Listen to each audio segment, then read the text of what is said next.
walk in the Marriotts across this country and they holler champ, we're going to do a quadruple knockout because we don't know who they're talking about.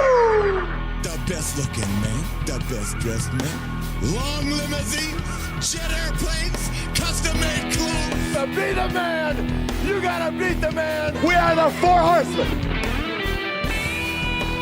What's up, guys? What is up? Welcome back to the Four Horsemen of Fantasy podcast. Alongside me, we have Gil, we have Jack.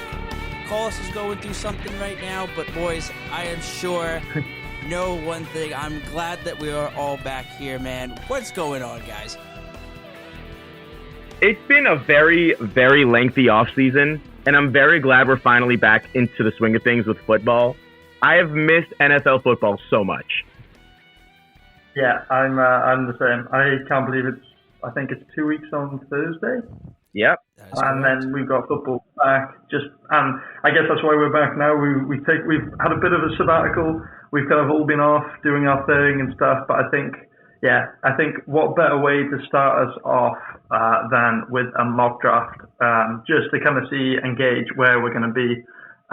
So I guess I'll just kind of get the lowdown of what we're going to do here started. So yeah, we're going to be doing a 10-team mock draft, full PPR, just to go with what we're doing in our league, between the four of us. So it's going to be one quarterback, two wide receivers, two running backs, one tight end, one flex position, a kicker, a defense, and 5 bench. And yeah, we just randomized the draft order, and I was lucky enough to get the first overall pick, which I absolutely love drafting from the number one spot. Totally wasn't fixed or anything. It was live. The boys actually saw it, redo it. I had shared my screen, actually can't get it. I'm glad Jack randomized the whole thing for us. I'm really happy. Yeah, it was completely random. And then Gil ended up with the 8, and Nick is on the opposite side of the turn, which is the 10 spot. So, guys, I'm going to get the draft started here, if everyone's happy. Let's do it. Let's get right into it, boys. Yeah, we'll get going. Okay. So I have the number one pick here, and realistically, guys, there's only one option as to who the pick is here. No pressure. You have 24 hours. I have 24 hours to make this pick, and I don't think I'm going to take it because I think it's an easy one. I am going to take Justin Jefferson at the 1 pick. I mean, goes without saying, I think after what happened with running backs last season, I just would feel a lot more comfortable taking a wide receiver in the first round wherever I am. Really, I'm looking to take one of those top guys, and obviously Jefferson's the best of the best, so that's who I'm taking at the 1 pick. So at the 2 pick went Jamar Chase. At the 3 pick went Tyreek Hill. At the 4 pick went Christian McCaffrey. At the 5 pick went Travis Kelce. 6 pick Austin Eckler, and 7 Cooper Kupp, which puts Gil on the clock. So Gil, where are you headed here? All right. See, I was totally approaching the whole year of the wide receiver thing, but my hot take for this draft has been that there's only 2 guarantees at the running back position in the first round, and neither of them are Austin Eckler. And it's really hard for me to say as a Chargers fan, but I really think Christian McCaffrey and Bijan Robinson are the safest running back choices in this entire draft. Nice. And I'm very skeptical of how Diggs will be implemented into Bill's offense late into the season. That said, I will be drafting Bijan Robinson out of Atlanta with my first pick in round 1, pick 8. I love that as well. By the way, I stayed up to watch a bit of the preseason game that they played the other day, and there was that one-handed catch, that little juke that he did as well. Like, he looks the real deal. I'm so excited for him as an Atlanta Falcon fan. Nick, you've got the 10, you've got the 2 picks here, you've got the choice of two different players. So what I'm interested to know what you're going to be doing here. See, we were just talking about this before off the air. I believe this is going to be a wide receiver heavy draft this year. So from what I'm looking at right now are 2 studs I can grab at the running back position, and I don't think I have to worry about this anymore. I'm going to grab my boy, because I'm a Giants fan, Saquon Barkley with the 10th overall pick, and because there's no more Kareem Hunt in Cleveland, I'm grabbing Nick Chubb. So back-to-back, 2 amazing stud running backs. I'm good to go. Damn, that's definitely, I think, probably what Gil would have wanted, because I think Gil probably would have wanted. He would have wanted Nick wide Chubb in that receiver. spot. Yeah, probably. Well, so I I was like, feel you like know he what? would have wanted a wide receiver there. Maybe Yeah. I definitely see. Here's the thing. Like, I definitely would have liked Barkley, but I'm not too concerned at this position, especially now because I have my guaranteed RB1. That said, I'm not gonna play any longer with trying to get a wide receiver 1 later in this draft. These rankings are also hilarious because Patrick Mahomes is ranked 13 ahead of some really high-end players. Yeah, this is But- pretty interesting to look at here. Round 2, pick 3, I'm taking A.J. Brown out of Philadelphia. I love that pick. I don't think that much really needs to be said there, does it? Yeah, that's a good spot for him right there. That's a lot. There's a lot of room to cover here. So after A.J. Brown, there's the other one. Amon-Ra St. Brown out of Detroit, Josh Jacobs, Patrick Mahomes, Derrick Henry, Garrett Wilson, and then Devontae Adams. Jack, you're back at the end of round 2. What are you taking? So for me, there's an absolute auto pick for me here. I think that there's a couple of players on the board here that I think I would really like. Having taken Jefferson and having such a solid wide receiver 1, I don't think I need to take another one here. There's kind of like these guys who are here are a little bit of a tier below. Jonathan Taylor, I'm not touching, definitely. You know, you have the likes of Waddle. I really like Chris Olave. But I think for me, I'm actually going to take Tony Pollard at the end of this draft. Wow, I like that. I like it. The end. He's obviously now. This is his own. This is his. Absolutely. His show, yeah, you know, and I think that it's going to be a great year for Tony Pollard. We saw what he did without Zeke at the end of last year, and he looked outstanding. Now, guys, this guy dropping into the 3rd round, I absolutely love, and I will take him in every single draft that I can possibly. I've got the option to. I think that he's going to be the tight end 1 on the season, and I'm getting him in the 3rd round, and I'm going to take Mark Andrews here because I just think it's such a good value. I'm intrigued by that approach. Team so far, I like it. Jack. Yeah, I mean, I've got which is I think like that goes well anyway. So after me, Jalen Hurts, Jonathan Taylor, Jalen Waddle, Chris Olave, Ramondre Stevenson, and Josh Allen, which puts Gil on the clock at the 3-8 pick. You have 23 I'd like to say that I'd like to say that this is really impressive that although they are computers, the idea of taking 3 of the highest end quarterbacks now is absolutely absurd. I'm a huge fan though of taking Hurts or Allen, especially if you're in rounds 3 or 4. You should definitely look into taking those quarterbacks considering their massive output on any facet of the game.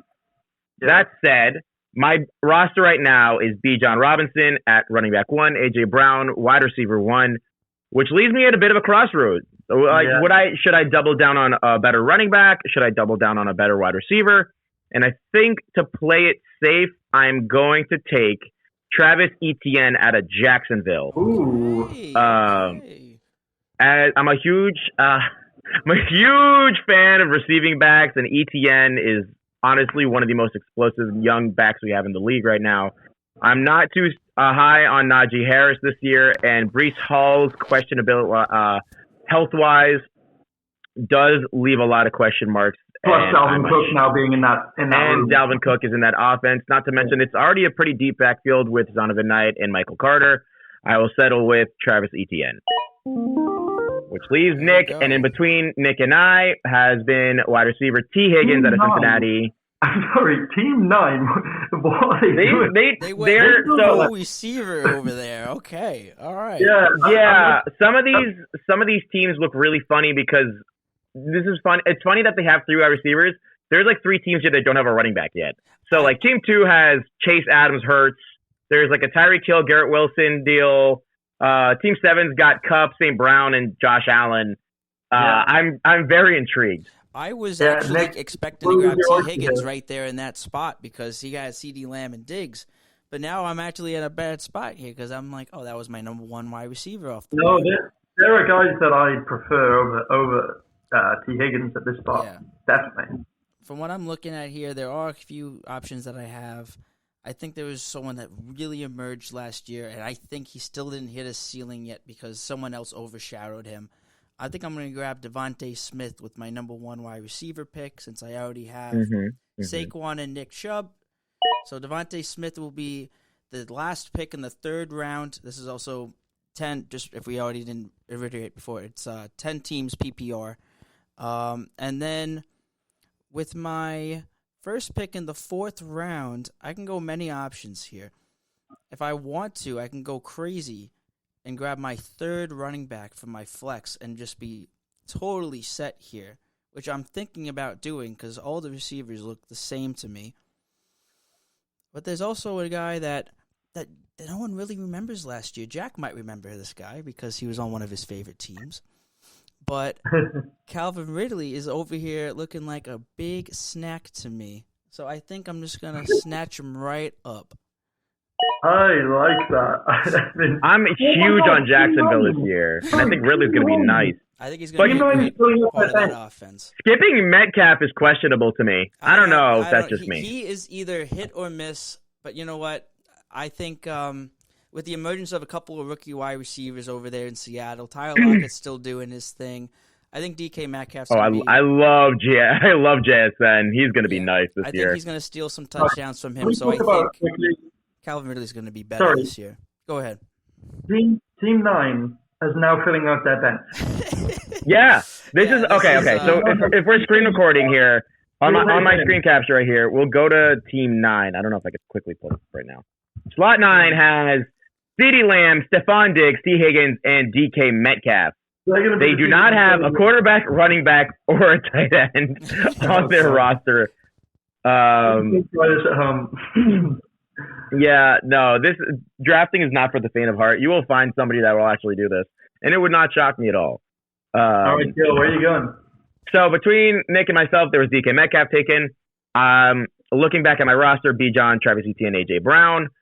Now I'm also conflicted because I'm gonna be real here. I think it's time to take a quarterback off the board.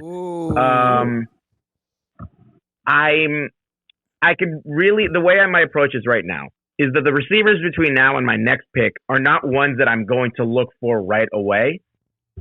And given that AJ Brown has that reliability to be a very consistent wide receiver 1, I could definitely get much better output at the quarterback position, especially here. That said, my pick in round 4 is going to be none other than Joe Burrow.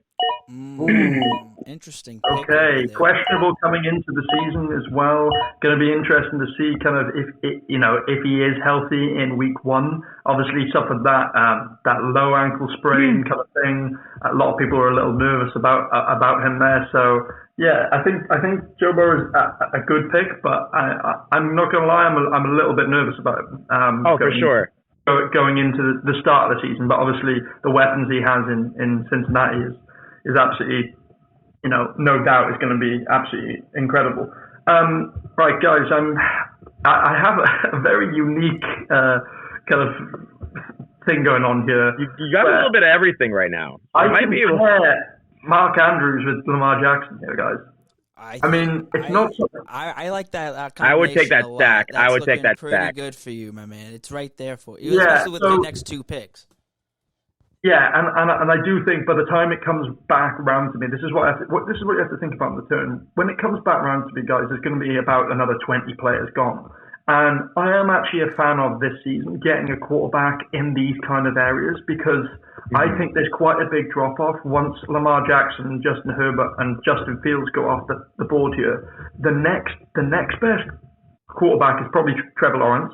I think he could have a good year. I don't really want him. And then after that, you're looking at Deshaun Watson and that kind of player. So I'm going to take Lamar Jackson at the end of the 4th round here, which brings me obviously back round again. And now it's a question of whether I want to stack up on another wide receiver or another running back. I like the way that everything's going for me right here. I think I'm going to take the safer option for me here, and I'm going to take Aaron Jones.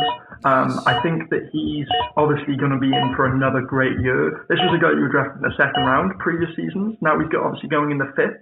Obviously, AJ Dillon is still there, but I just think he's got tremendous upside, and I think he could be great this season. After Aaron Jones was Keenan Allen, Amari Cooper, Kenneth Walker III, Miles Sanders, T.J. Hawkinson, and DeAndre Hopkins, which puts Gil back on the board. Well, so one thing I want to mention here is I commend the Aaron Jones pick a lot. He's going to be, honestly, I feel like he's been slept on this offseason given the state of the Packers offense, which isn't bad, but he's going to be dependent on a lot this year, especially in that backfield with A.J. Dillon.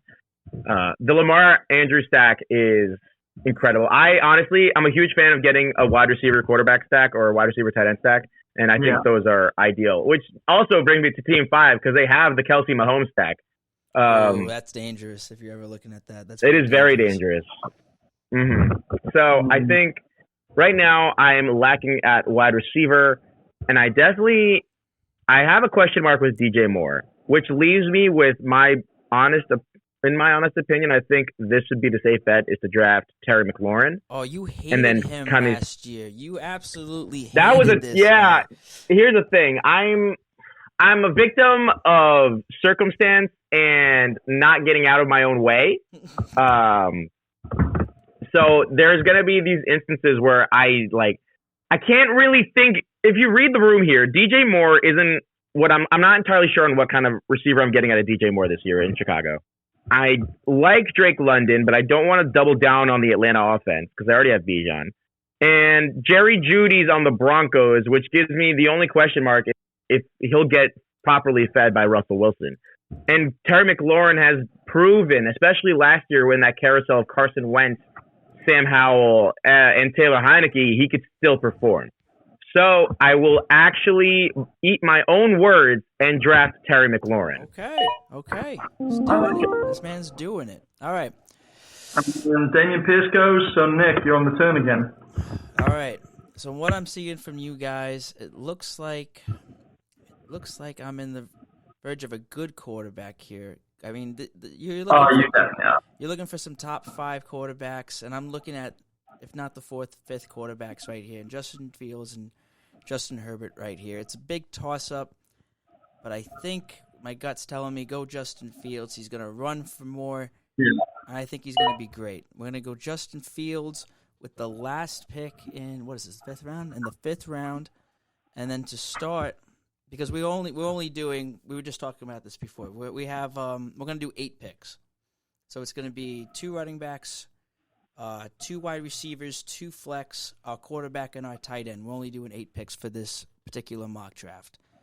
And from what I'm looking at here, I might have to grab a tight end. But there's someone that really popped up on my mind here. I know he's suspended for 3 games, but if I can grab Alvin Kamara in my flex, I think that is going to be so great down the line. So I'm going to grab Alvin Kamara.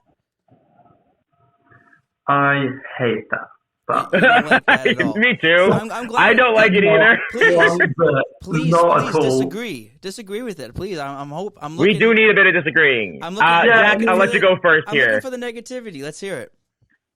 Yeah, I mean, it's not necessarily negativity. It's just what we saw with Alvin Kamara last season. I think what we have to bear in mind is he is a worse player with Jameis Winston at the helm. Jameis Winston will be at the helm again this season.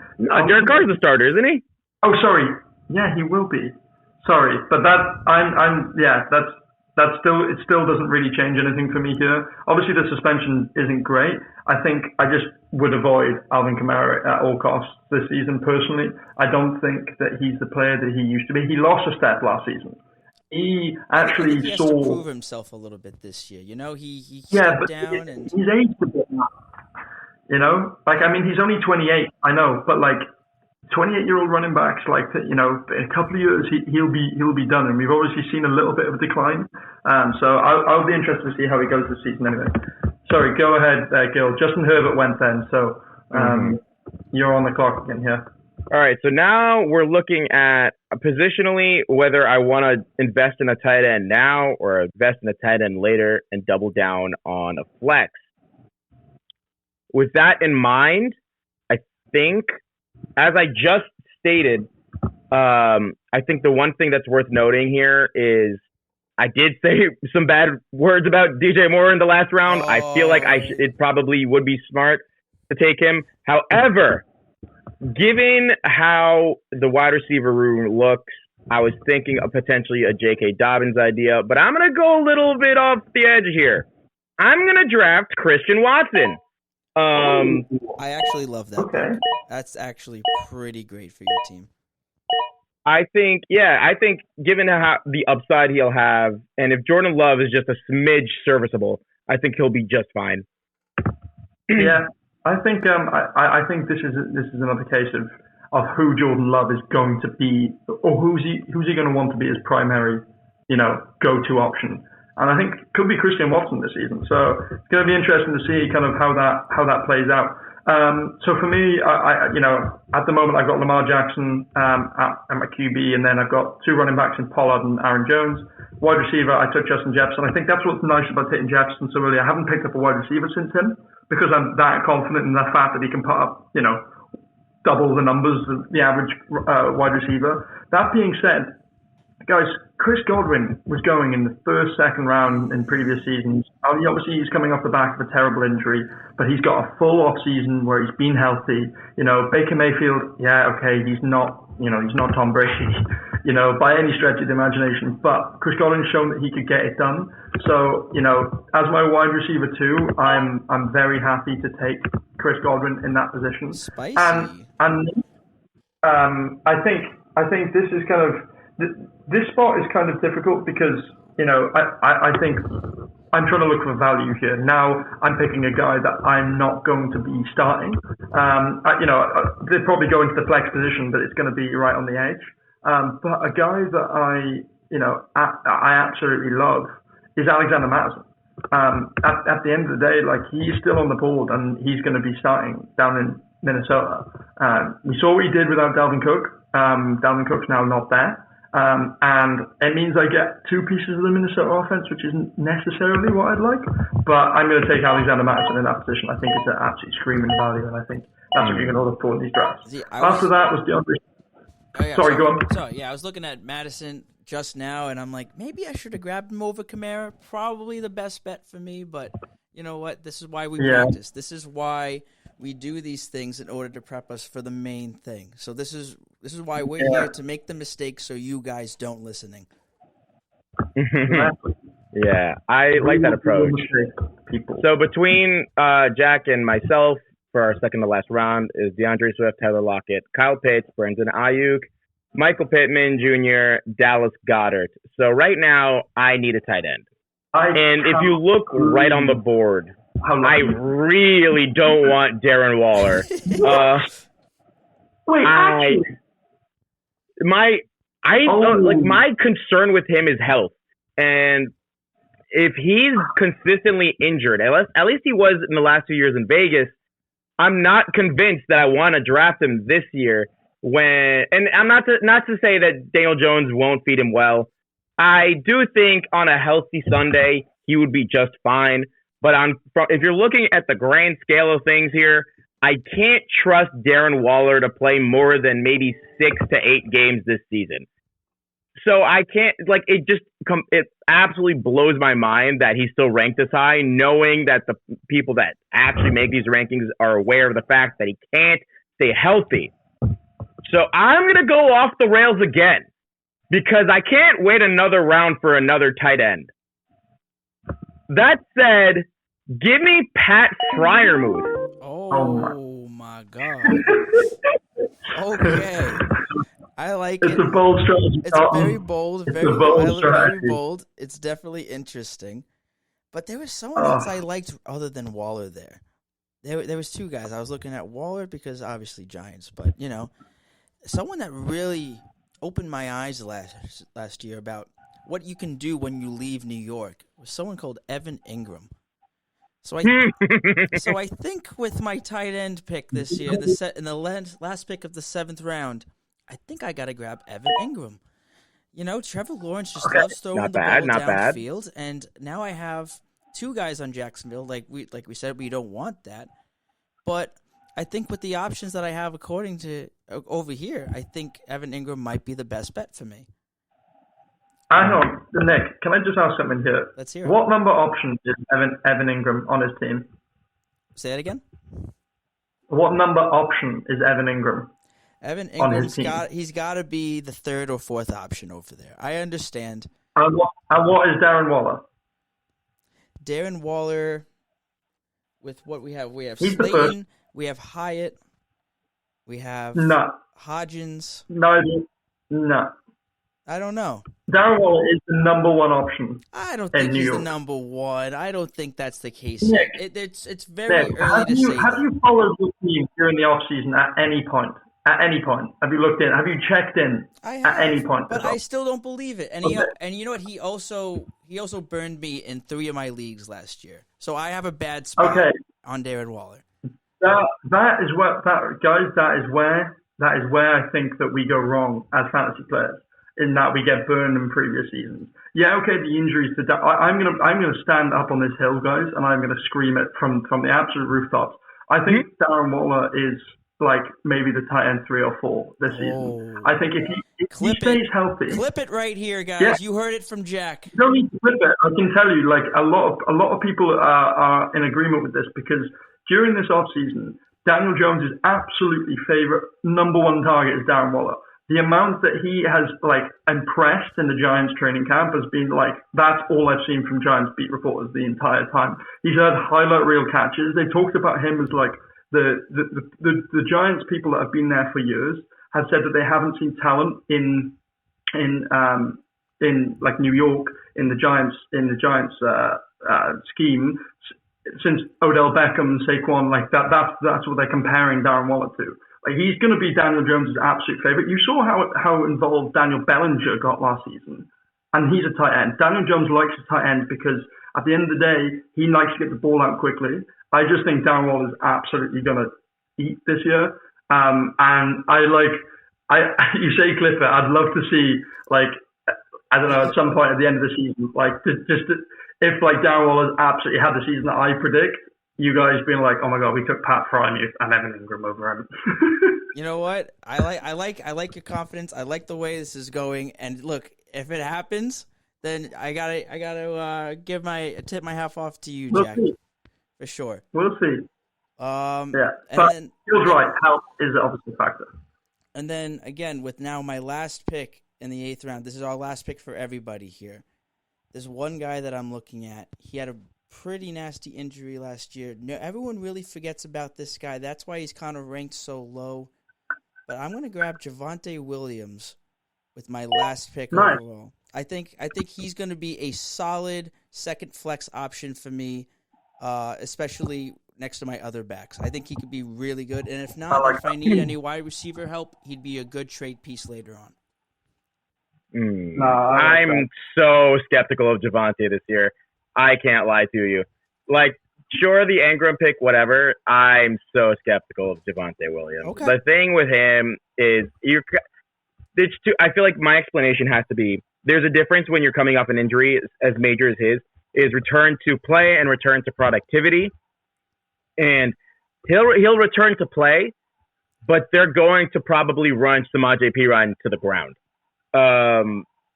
Because I can't expect any sort of like consistent productivity on a week-to-week basis off of somebody who just tore not only their ACL but their LCL.